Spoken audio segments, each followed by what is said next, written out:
भगवान श्री कृष्ण जब आ रहे होते हैं तो गोपियां इंतजार करती हैं। तो भगवान श्री कृष्ण की सबसे नजदीक कोई चीज है तो वो एक है जो भगवान श्री कृष्ण की बांसुरी है। भगवान श्री कृष्ण जब से आए हैं और ये जो बांसुरी है ये मैया ने दी है। किसने दी है? मैया ने दी है। तो इसलिए कन्हैया अपने पास में रखते हैं उस बांसुरी को। तो गोपियों ने कहा, अरे बांसुरी तेरा कैसा भाग्य है, तू कृष्ण के कितने नजदीक रहती है, यहां तक कि कृष्ण के जो होठ हैं वो तुझे स्पर्श करते हैं, इतनी नजदीक है तू श्री कृष्ण के। आखिर तूने ऐसे कौन से पुण्य करे हैं कि भगवान अपने अधर तुझ पर लगाते हैं? ऐसा कौन सा संबंध है तेरा भगवान से? तो आपको पता है ये बांसुरी कौन है? ये बांसुरी का परिचय बड़ा स्पष्ट है। भगवान राम के समय पर जो हनुमान जी थे ना, वो ही ये बांसुरी हैं। बांसुरी भगवान श्री हनुमान जी का अवतार है। लेकिन बांसुरी ने अपना परिचय दिया कि माधव मुझे क्यों अपनाते हैं, माधव किसको अपनाते हैं। बांसुरी ने कहा, मैं बांसुरी बांस के रूप में थी, बनवन्नी से खूब जलाई गई, सिर ऊपर वर्षा की धारा सही, सदा शीत समीर सताई गई, फिर तीव्र कुठार से काटी गई, खुली छाती में छेद कराई गई, अहमीस्म के भाव से शून्य हुई, तब माधव की अपनाई गई।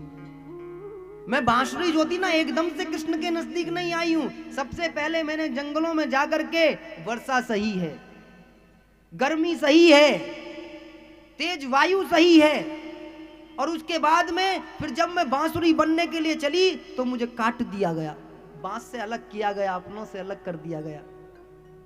इतने पर भी संतुष्टि नहीं मिली, इतने पर भी नहीं। फिर मुझे जो अग्नि थी उसमें तपाया गया। उसके बाद भी मेरी छाती जो थी, मेरा जो शरीर था, उसमें छेद करे गए,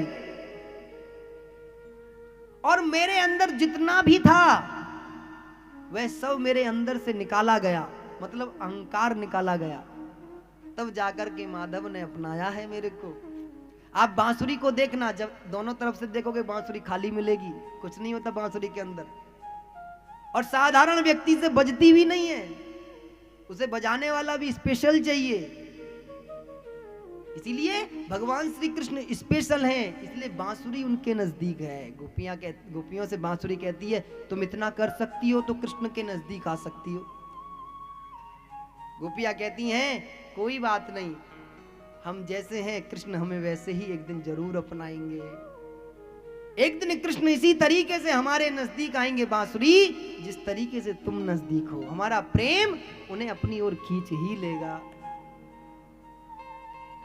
तब भगवान श्री कृष्ण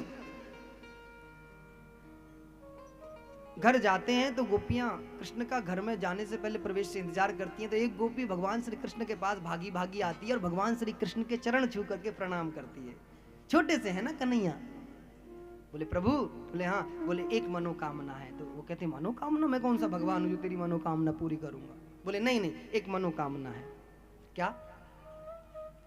प्रभु बस एक ही कृपा कर दो कि जब आप घर से बाहर निकलो तब हमें दर्शन दे देना, और जब आप अपने घर जाओ तब हमें दर्शन दे देना, मुझे इसके अलावा और कुछ चाहिए ही नहीं। ये गोपियों का भाव है कृष्ण के प्रति, ये गोपियों का भाव है कि कृष्ण के अलावा उनको कुछ नहीं चाहिए, उनको चाहिए तो बस कृष्ण चाहिए, कृष्ण ही उनका सर्वस्व है।